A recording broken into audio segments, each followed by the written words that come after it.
want to react to the conversation the Unsolved No More has going on about the Idaho 4 case. Um, it's very interesting, his point of view, due to the he was a detective of cold cases, and it's very important for us to listen to the OGs and people that have been there, done that. I want to listen to his work. Um, I'm actually subscribed to his channel, so please go and subscribe to Unsolved No More. Please click like, subscribe, share the content. Big shout outs to him. Again, big shout out to Gun N' Roses, and big shout out to Unsolved No More. Um, let's listen. Let's see what we got here. Yep. All right, guys. Let's listen to what he got to say, and we're gonna be taking notes because again, he's a he said he because I don't know, I have not done no research on him at all. I don't have no reason for. Um, but I believe he said that he was a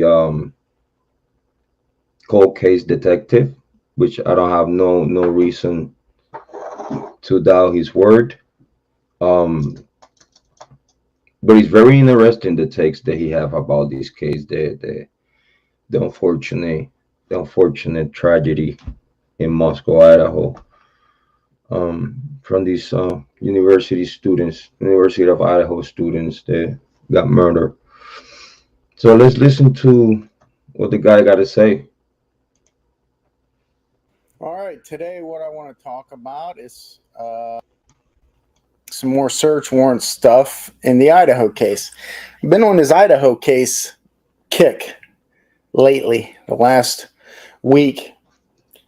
It seems to happen a lot, like when I get into something and then there's a law where I'll get away from it, but then something will ultimately bring me back.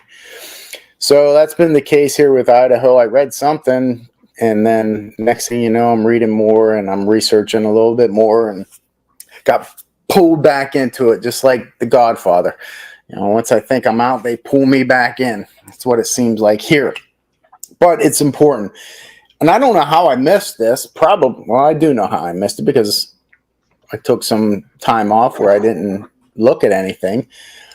But I knew that the search warrant, and I skimmed over what was on the return inventory of the search warrant. Okay, it seems that he's talking about again, actually, let me make sure I read the title. Did the suspect take a trophy ID car? Okay, so I think he's gonna be talking about the ID card that was found on Bryan Kohberger's possession. I don't want to really say much, but I want to actually listen before I even take any part of the conversation right now. I just want to listen and see what the guy has to offer. Warrant that they did at Kohberger's, but somehow it didn't register that there was an ID that they found from one of the victims. Now, I got this from the New York Post.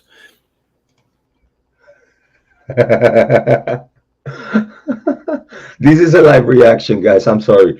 This is actually a live reaction. I haven't seen this video yet.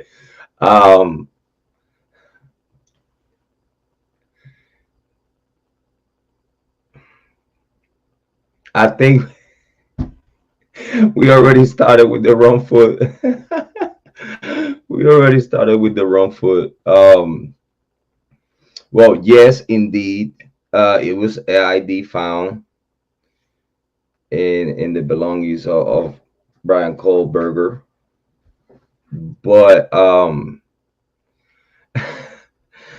to be realistic, we all seen the paperwork, and nowhere in the paperwork Okay, nowhere in the paperwork indicates that that ID was indeed confirmed as one of the victims. Again, in the inventory, it was clear that the ID was found in a glove in a box. Yes, that's confirmed. But that information, due to that it was a gag order at the time, the paperwork was clear that it was an ID, and that inventory did not mention on notes or nothing that it was recognized as a victim's ID. I believe that if it was a victim ID that they recognized it was a victim ID, they would have stated on the paperwork. They would have stated in the inventory, ID confirmed one of the victims. They should be there as a as a notification about it. And it was nothing that indicates that the ID was indeed identified yet. But again, goes back to the gag order. If indeed by the time they take this to wherever they take it to and check whose ID is it, and indeed is one of the victims, this is information that is not going to be shared with no type of news outlet. I do understand that the news outlets, they like to do a lot of clickbait. I believe that a lot of content creators uh, know about clickbait, but they won't they don't want to believe that like a major news outlet will use clickbait or will talk a certain way, will actually spice it up, taking the risk of saying false information. It has happened before, so it's not new.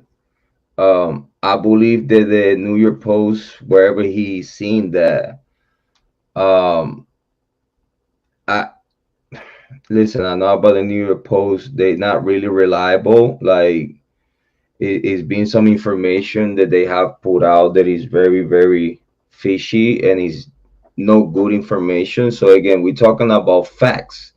This is public information. This is not. This is just facts. It's been some information the New York Post has put out that is just terrible.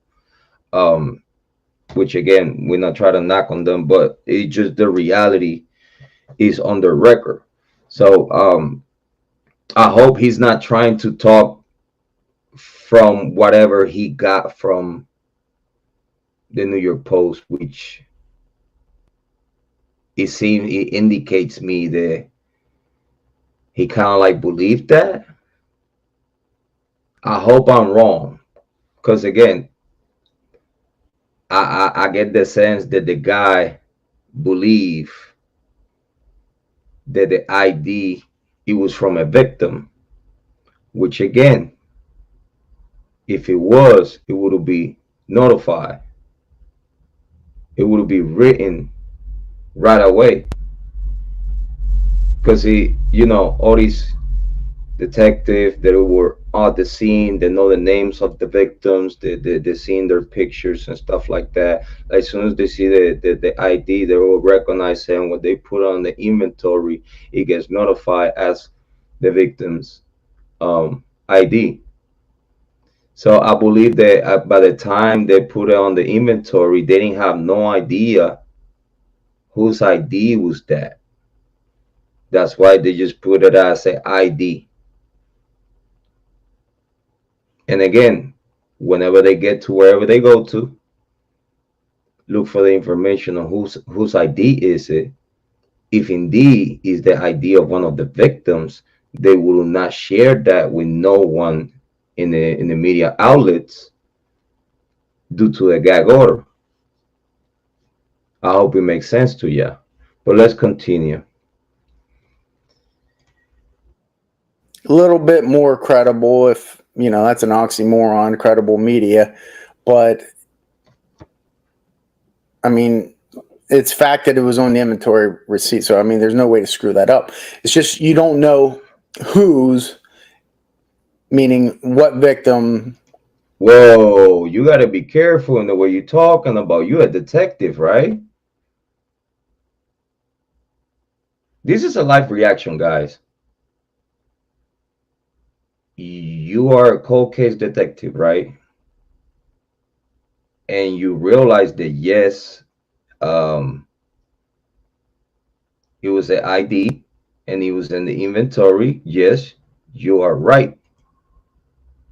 But when you say that it was from a victim, how you know that? And again, goes back to you getting it from the New York Post. So when you come here to True Crime to talk to the YouTube community, right now, correct me if I'm wrong in the comment section. Correct me if I'm wrong in the comment section. Please talk to me. Talk to me in the comment section. Let me know if I'm wrong. But right now, it sounds like you taking that information from the New York Post as factual, which is no way from no one to know that. Is no way due to the gag order to no one to know that. Because if indeed this information leaked out, it hinders the case. If I'm wrong, please comment down below. But it's just my personal belief system that us as content creators, we cannot sit here and talk about whatever you heard from a news outlet is legit. We can do that. So I hope you fix it at some point during the video, because if you don't fix this take that you got going on right now, buddy, it's sad because you're a detective, right? So you should have plenty ways to find information about this case yourself as a content creator with 90,000 plus subscribers. And congratulations about that. I hope you get to 1K pretty soon. But just please don't tell me that you are serious when you're saying that you believe that the New York Post is correct that this ID is from a victim. Because again, you seen it. If you said that you seen it in the inventory, you know it was no name from no victim. It did not say from no victim. It just said an ID. Now, New York Post is putting that is from a victim, and then now it seems that you trying to roll with that narrative that the ID was from a victim, and you being a detective.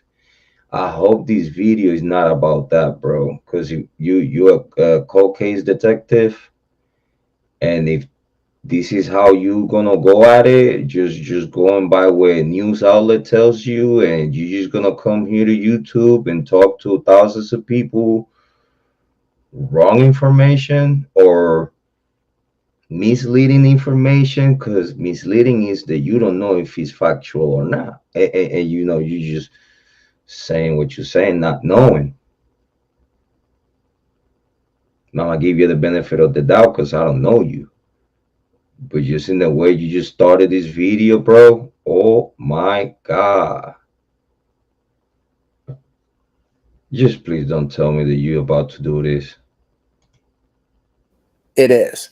So Okay. allegedly, there was, and it's not allegedly, it's a fact, an ID card connecting Kohberger to somebody at the crime scene was found at his parents' house. And it's not that it was just. You did not just said that. You did not just said that. You did, bro. You are a what? You was an ex detective. What is this? You lean back and cross your arms. You lean back. Sorry, my throat. Lord, oh my God, dog, what you doing? Whoa, whoa, whoa, whoa, whoa, whoa, whoa, whoa, whoa, whoa, whoa, whoa, whoa. The bus stop right there, bro. What the fuck you doing? What? Did he just say this is facts? Just please comment down below and just tell me that I'm wrong. He did not just hold on over here. He did not just say that that's factual, that that's facts, and then lean back and cross his arm like a genie, like he know what he talking about. Did he say facts? That the ID links to the murder scene? Like, hold on. Hold your horses, Jose.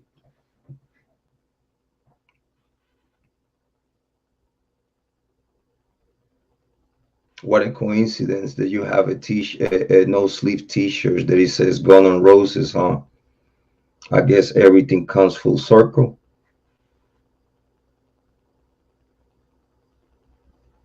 Just tell me, please. Y'all need to comment down below. Whoever watched this, please comment down below. You did not say you.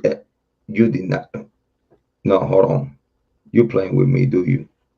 Hold on. There's no way to screw that up.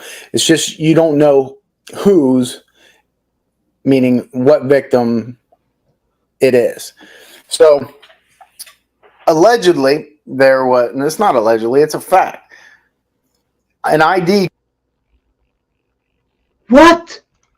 card connecting Kohberger to somebody